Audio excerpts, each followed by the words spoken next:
So around our virtual table today, we're very pleased to be joined by four clients. We've got Carsten over in Denmark from his SAP BusinessObjects architect at BEC. Gavin, who you can't see, but you can definitely hear, who's BI analyst at Southeast Water. Josh, BI manager at BUPA, and Harry, BI technical analyst at Spire Healthcare. And hosting the session will be my colleague Patrick, and I'll hand over to you, Patrick. Thank you, Sebastian, and thank you, our four panelists, for joining this morning. It's a good thing that you didn't hear all the conversation happening in the green room just before the start. A bit of everything, and it's a good thing that the webcam starts here and you don't see the people all wearing below the table. But what happens here stays here. Yes. Okay. So yeah, thanks again for everybody joining in. Today it's about, or this session is about, these guys talking about their own experiences around business objects, how they use it at their work, what works well, what doesn't. Some of them have used or are using 360 solutions to help with some of the challenges that they have, which is great. So they'll talk about that as well. But again, do ask questions at any time.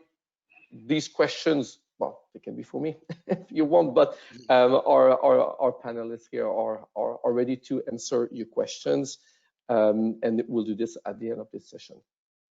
Okay, so the different topics we'll talk about today will be, well, some people have bigger deployment than others, and one here, BEC with Carsten, massive environment and hosting a lot of customers, so multi-tenancy and several environments. So he'll talk about his challenges around this. With Josh from BUPA, we'll talk about one of their challenges, which was about distributing content securely to their customers. We'll talk about backups and disaster recovery. We'll talk about testing everything and all the time. So that's with Harry from Spire Healthcare, and pretty much everybody here like to be the big brother. So spying a little bit on business objects to find out what's going on, what's used, what's not used, licenses, consumptions, and all that. So what we call BR and BI. So this will be discussed a little bit with everybody. So well, I guess in no particular order, but Carsten, we'll start with you, if that's okay. Yes, thank you. Hi guys, my name is Carsten. I'm working for BC, a Danish company located in Roskilde, outside Copenhagen. We have our BC is a IT company with a lot of bank customers. We are focusing on financial businesses, and we are running traditional business objects installation. We don't have any other SAP products at all.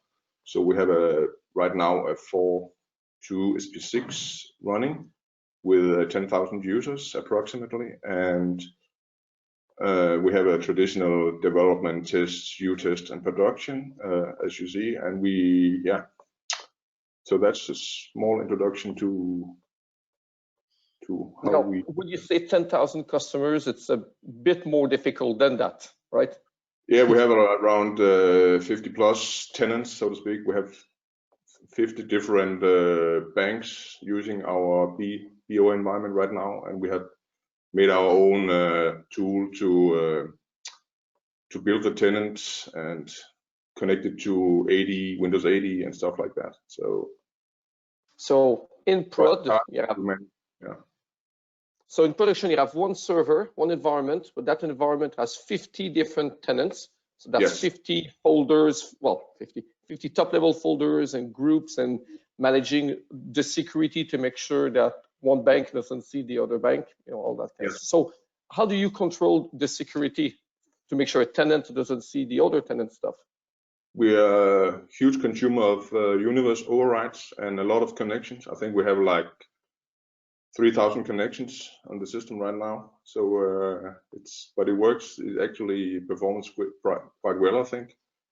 the bottleneck is not the BO platform; it's more the databases beneath it. So that's one of the big tasks, I think. And the restrictions, right? Restrictions.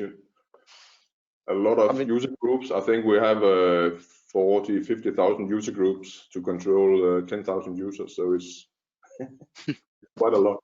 And we built our own tool to synchronize the AD structure into BusinessObjects enterprise group structure. So that's. Yeah, I was very happy when you accepted to come today, because yes, 10,000 users, it's maybe high average or something like this, but that's not the point here. The point is security, tenants, tens of thousands of groups. You have thousands of universe restrictions. I forgot, like 6,000 or something. Anyway, thousands of universe restrictions. So how do you manage all this then?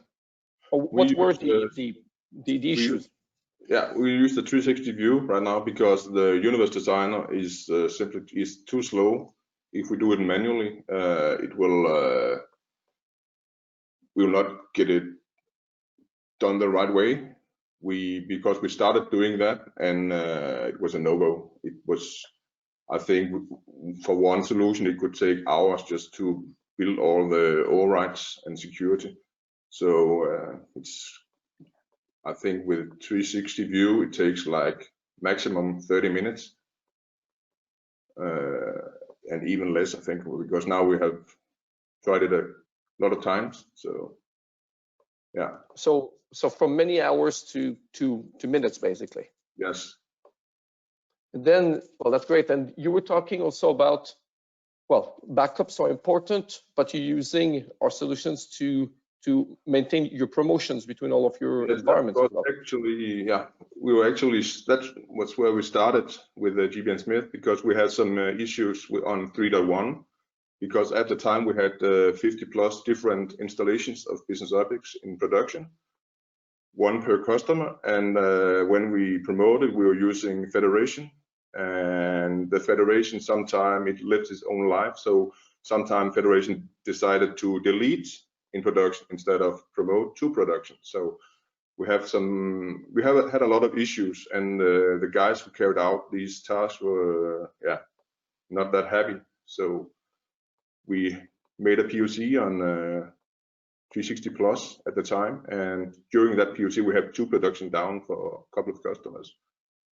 And after we started using the 360 Plus for promotion, we didn't see these issues anymore, because we're pushing the content instead of negotiating with different servers, and as Federation are doing. So it's quite cool. And as a side effect, we also had it's possible for us to do a proper backup now. We didn't do that before. Yeah, we did that, but nobody was able to restore it. So if they lost some content, it was just game over for that customer. So, but now we are also running a full backup of all environments every day. So, and it takes, our production environment takes around 25 minutes, I think, of course for incremental backups, but still. Yes. Quite nice. We could actually run the backup several times a day if we wanted to, but. So the question is, did you need to use that backup? Not a lot actually, but it's nice when we do have the opportunity to restore some objects. Very good. Thank you, Carsten. We'll come back a bit later with your BR and BI, if that's okay. Yeah, cool. Okay. So something totally different from managing a really big environment. Like to exchange a few words with Josh. So Josh, I've known you guys for several years. Just like everybody on the phone here.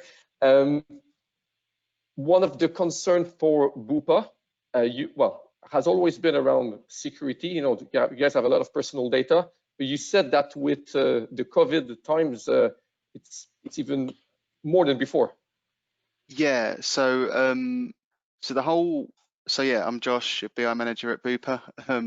been there around 3 years, and in fact, our team only really got funded because of security.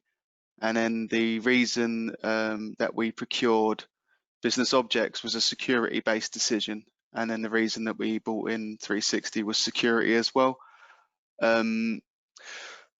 It's a constant thing. Essentially, we came from a place of all sorts of different MI teams doing different things, and it's a team, but it's more of a project. It's about centralizing the data platform, and then once you've got it centralized, you can kind of be the governors of those data spaces.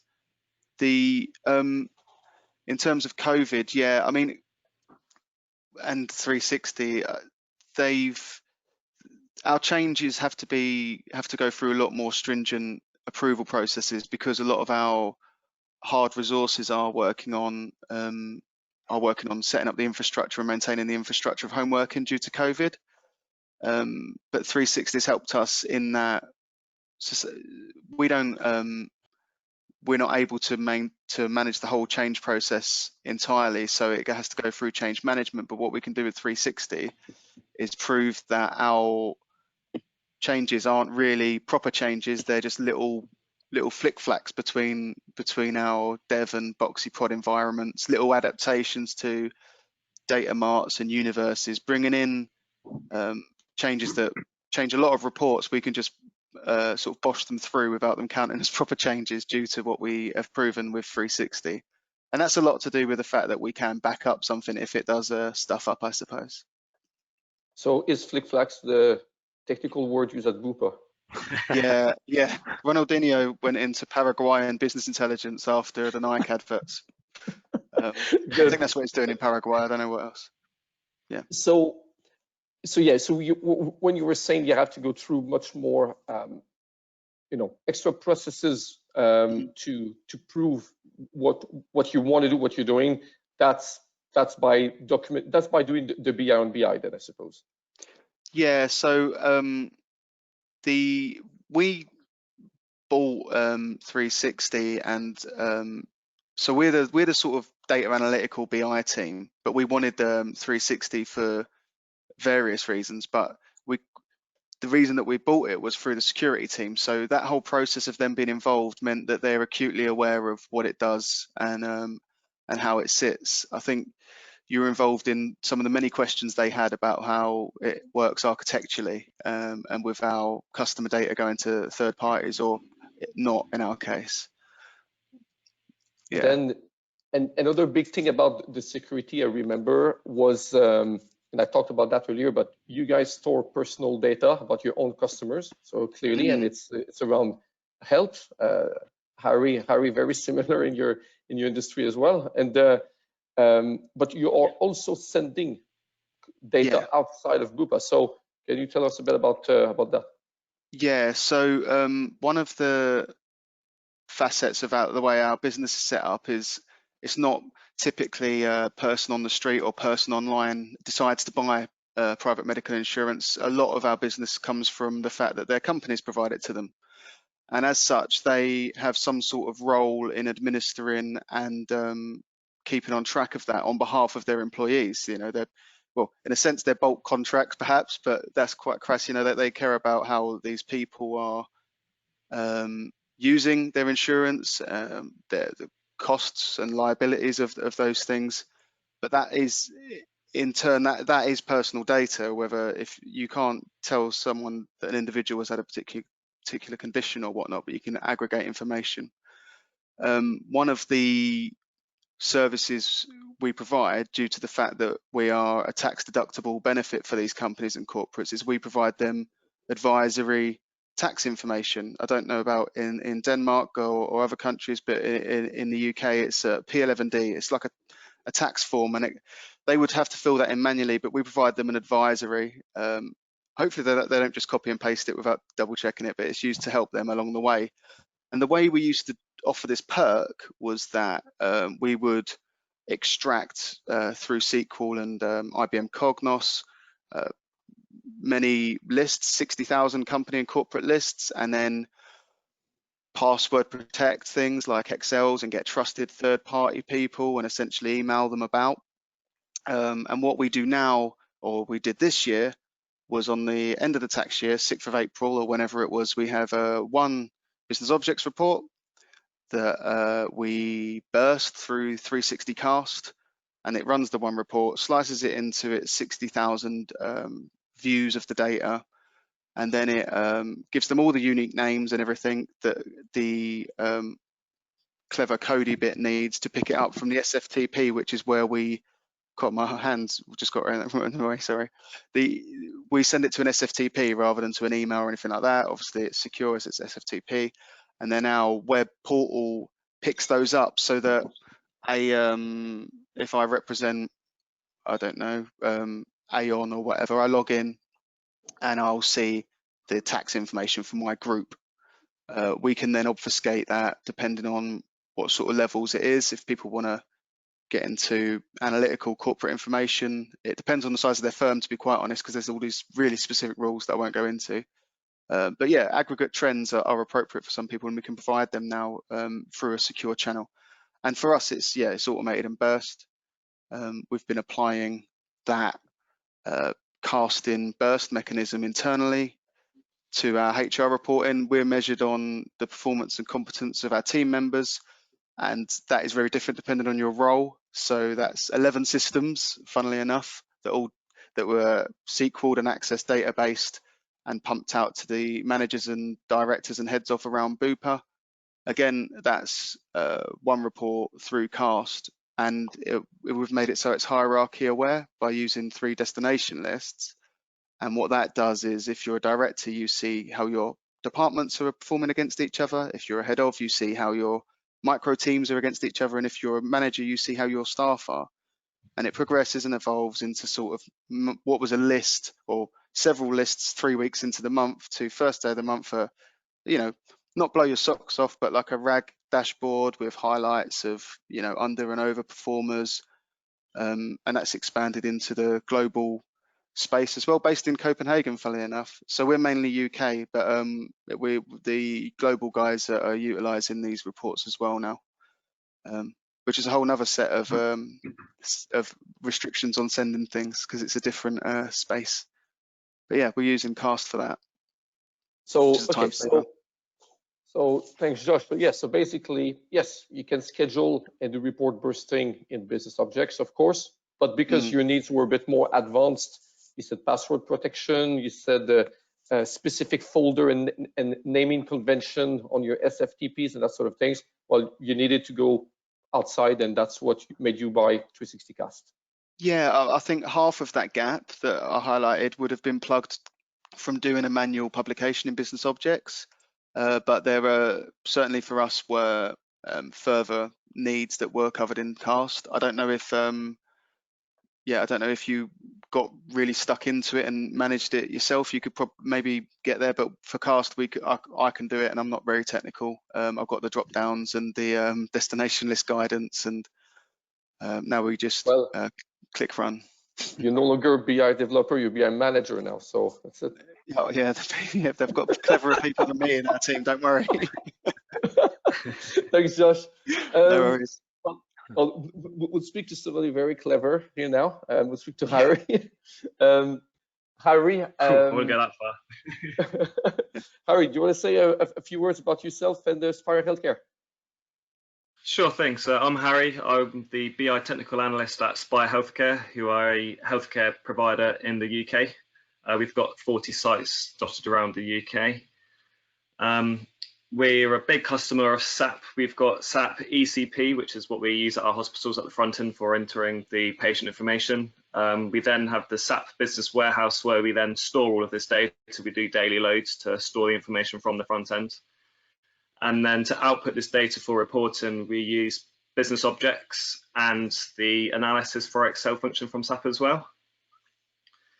So we have 180 to 200 live reports on business objects, and we have at the moment 550 live users on business objects, and that has ranged from the central functions out to our hospitals. So we've got, for example, like a business administrator who does quite a lot of the admin work at a hospital, all the way up to the hospital director. So there's lots of varying different access levels and security required there for people being able to see different reports and different information within those reports.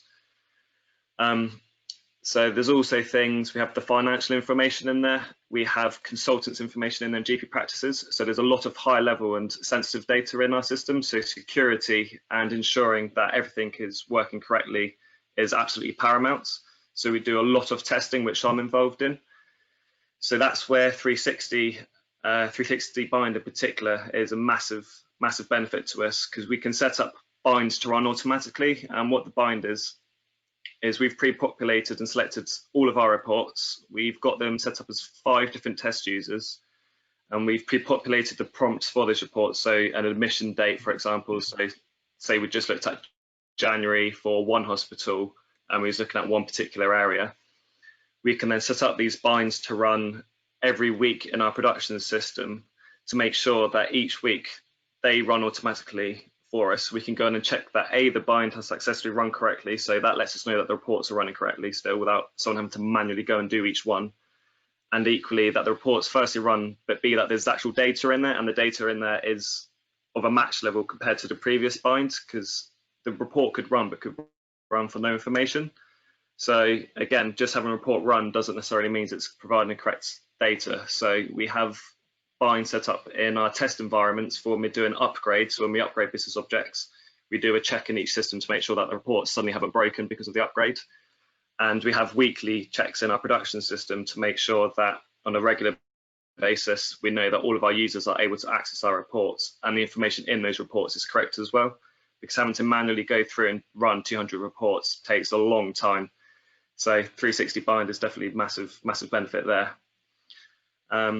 The other product which is definitely beneficial is the 360 eyes we particularly use for when we're doing developments or changes to any objects in BW. So we get quite a lot of requests frequently on a monthly basis from anyone in the business, but predominantly from either hospitals or higher up in central. They want a new reporting requirement.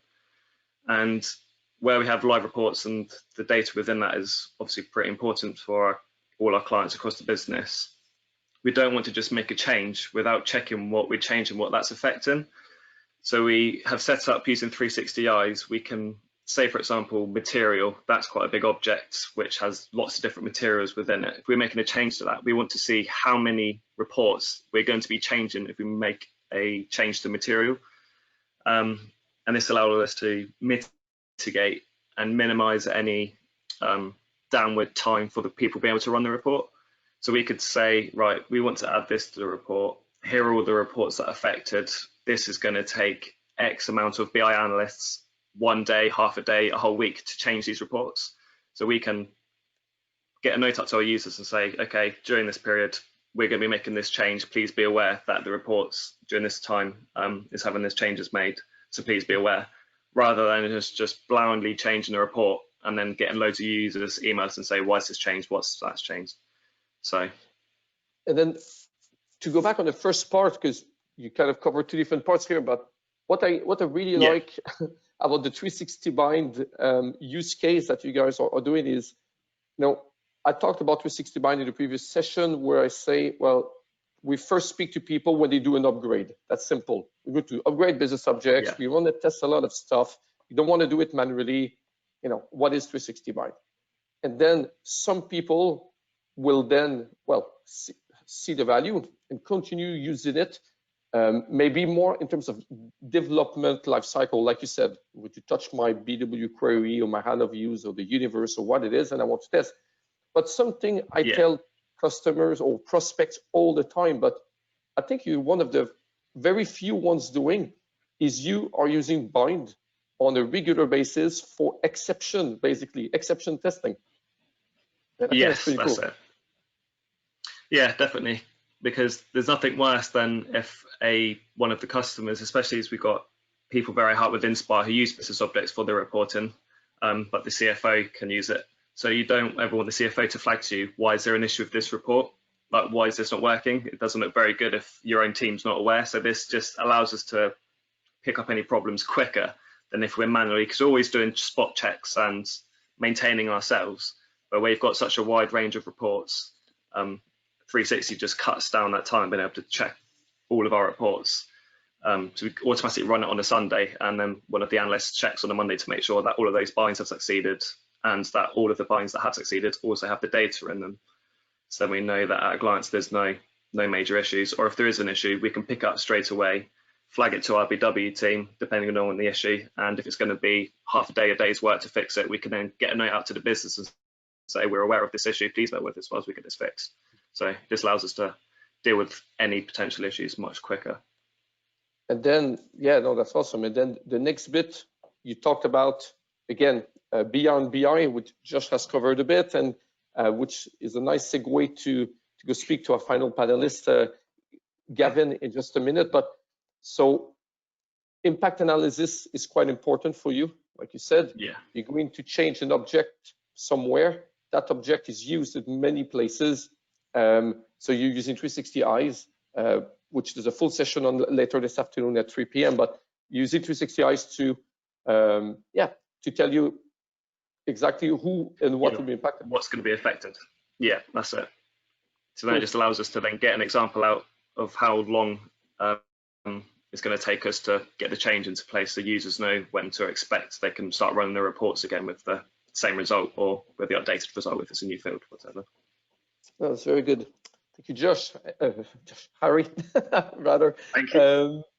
And then, yes, final but not least, I'd like to introduce Gavin, who was let down by technology today, but he's here not only in spirit, but by voice. Gavin, how are you doing? I'm fine, thank you, Patrick. Thank you. Thank you for inviting me. Yeah, well, very, very happy to have you here. So please tell us a bit about yourself and your company. My name's Gavin Palmer. I'm a BI analyst at Southeast Water, based in Snodland.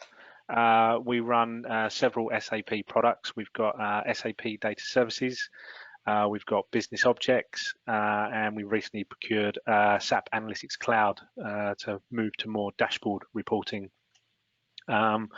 We've also run 360 Eyes, which we've run for about 3.5 years. And we've also got 360 Bind, which we've had since early last year, which we bought when we migrated from 4.1 to 4.2 to do our testing of reports for the migration. I haven't used it quite as much as we should do, but a recent call with Patrick highlighted some areas where we could get more benefit from it, and we're definitely going to be exploring those in the future. Sorry, go on. No, go continue. Sorry. We have about 187 core users, 106 universes, and we have about 9,000 reports. 360 Eyes was really invaluable when we migrated, because we had something like 20,000 reports, and we were able to use 360 Eyes to interrogate those to see when they were last used, last run, last saved, last modified, which enabled us to cull half of our estate because the reports were so old and stale. So yeah, an invaluable tool for us. And yes, I was going to say, because I remember this chat indeed, where just like I said before, we spoke about Bind when you had a migration and you used it during your project, which is great. But then it didn't become part of the development life cycle, similar to what Harry talked about at Spire Healthcare, which is, of course, the very strong value of 360 Bind. Yeah, definitely. Yeah, it's a very good case that Harry put forward, and how they're using it. A really good way to manage it. We have a test and a dev cycle in BusinessObjects, and we have test and dev for data services as well. So we do go through obviously the different stages of testing and building something before it gets released to prod. But yeah, the call we had a few weeks ago, Patrick, and obviously hearing Harry's story about Bind, there is potential for us to be using it far more than we do, and we have started to tap into that, and it is a very, very good tool. And then you touched into 360 Eyes, again, the BI and BI solution, and there's no surprise everybody talks about it, because that's the one we have sold the most. But you yeah, you give an example on how you used it for cleaning purposes during your project last year, or the year before, sorry. And then, but when we spoke a few days ago, you told us how you're using it pretty much on a daily basis to monitor security and so on. Yeah, can you expand on that? Yeah, we developed a BusinessObjects report to know how long ago a user logged in. So if they haven't used their account for 90 days, we write a report around that. It's set to a schedule, and it will only run if there's any users that haven't logged in for 90 days or more. So we're able to obviously, just disable those accounts, and then we can just re-enable it again when they come back. We also use 360 Eyes to build a security matrix report.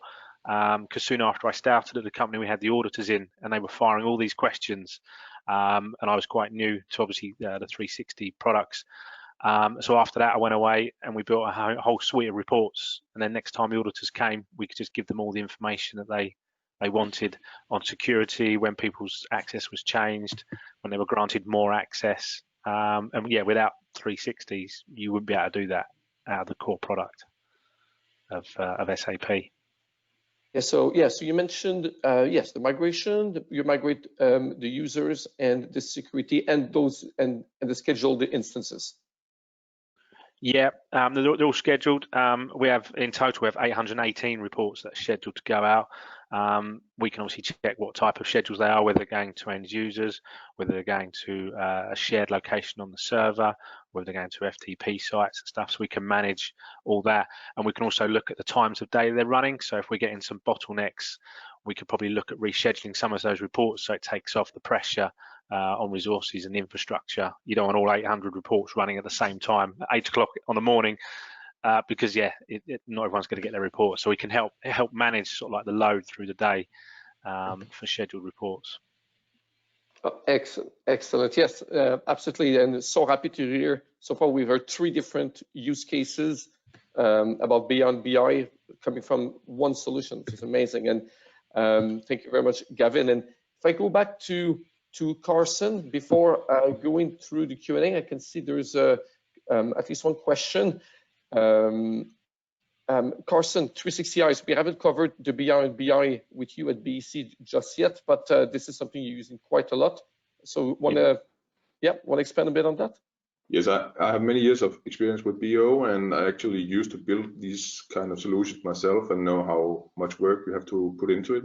So we were very happy to be able to buy the product because it gives us an overview of everything on the platform, from servers to single objects in Webby, or even prompts, prompt values, auditing, impact analysis, as we heard of before. And so we're using it to compare universes between versions, between environments, and if we have incidents with users not having access, we can go and compare one user to another user, or so we use it a lot in different ways. Of course, you bundle a lot of reports with it, and we extended that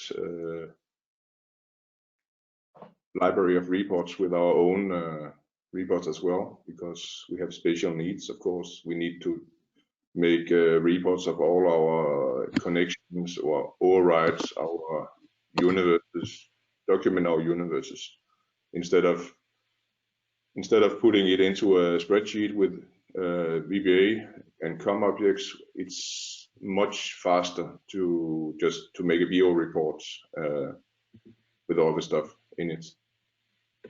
So we can, because our banks are allowed to develop themselves, so it's possible for us to send them universe overviews every week, actually, with all the objects, and they can see what they are doing.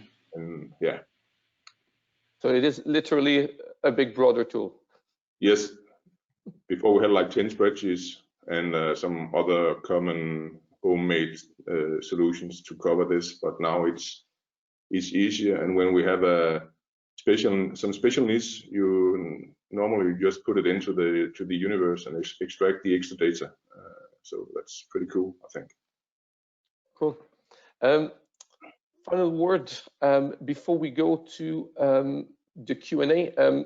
Josh, when we spoke, you mentioned that because another aspect of 360 Eyes is, well, again, activity or the non-activity, like Harry mentioned, scheduling and performance, like Gavin mentioned, Big Brother informing tenants, mentioned by Carson, and Josh. You also talked about you guys are I'm not sure if I'm using the right word, but you're a cost center where you said that people have to pay for your services, basically.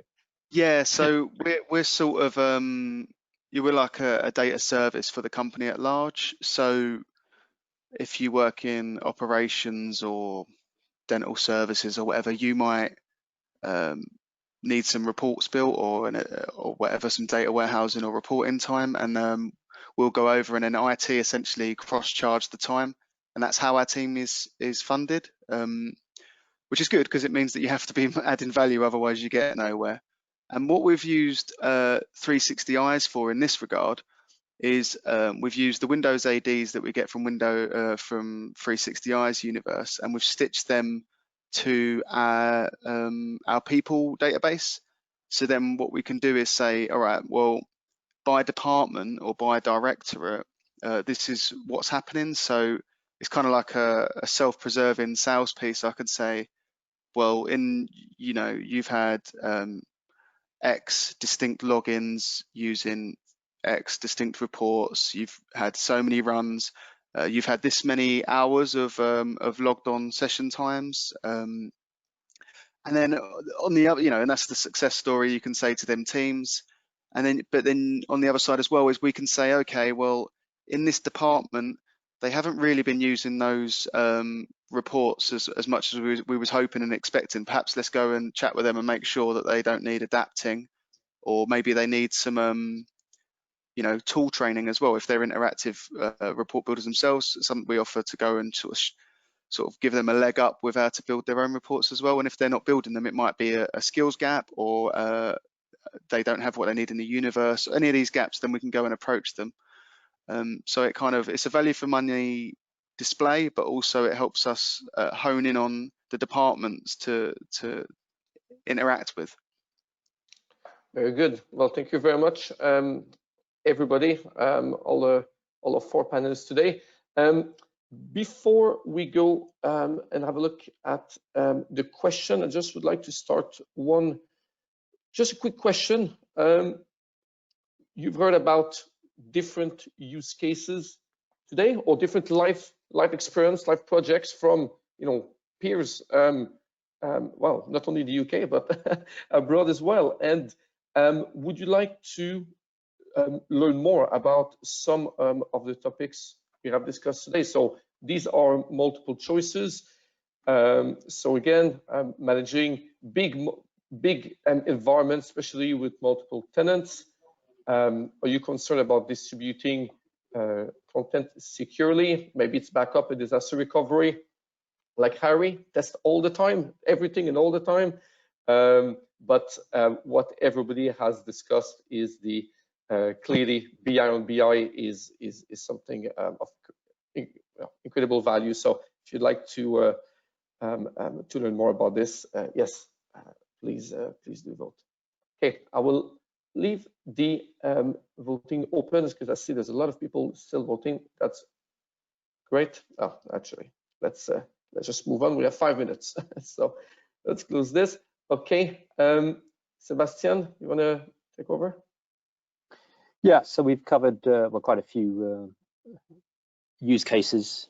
Great real-world feedback there from our panelists. And as you can see, we try and answer most of the challenges that clients face with BusinessObjects platforms around upgrades, migrations, regression testing, backup recovery, and automating daily tasks, and trying to optimize self-service as well. So anything you'd like more information on, please don't hesitate to come back to us, and we'd be happy to give you more information and answer any of your questions. Yes, and yep. I was just going to say, all our solutions are available for free trial. If you're interested, please do get in touch. As you can see, the bottom right, we're not only an SAP partner, but all our solutions are certified by SAP. And there's lots of stuff on our YouTube channel if you are happy to watch things offline. Right. Question. There's a question, and Harry, it's for you. Lucky you. So from Morten. Morten, I assume, will be one of your compatriots in Denmark, Carsten. I think I know. Well, I'm sure you know him. You know, everybody knows each other in Denmark, right? Okay. All right, Harry. Morten is asking if using Bind for weekly testing to check if everything is working as expected, how can the output from the test be delivered? Do I need to log on to 360? Well, I think you can see the question. So how do you manage the output of these weekly tests?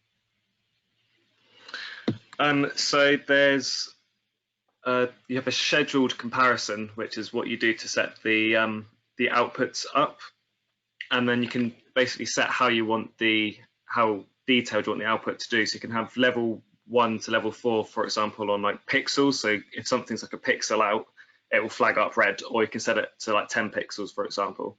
But it basically just gives you the whole list of all your binds that you've set up and compared. You can then just click on the file if there's a red marker next to it. So if it's green, you don't even need to open it up because it's just signified by the green circle. But if there's an error, there's like a red square, you can then click on that, and then it will highlight anything that has errored, whether it's one thing or multiple things. So it's quite easy to go through and manage it. It doesn't take too long to go through and see if anything has errored or not over the weekend or whenever you set your weekly scheduled bind. Yeah, so, and Morten, to expand a bit on this, absolutely. When you schedule a comparison task in Bind, you can say if you want to receive an email, that email can contain the link to go and log on to 360 to view the result live, just like Harry said, by clicking on stuff. You could decide to have an Excel attachment with different level of details about the results of these tests. And that Excel can be also sent to a folder, a local or shared drive somewhere. So you can be notified in a number of ways, and you can see the information offline, and also if you choose to log on to 360. So there are different solutions here.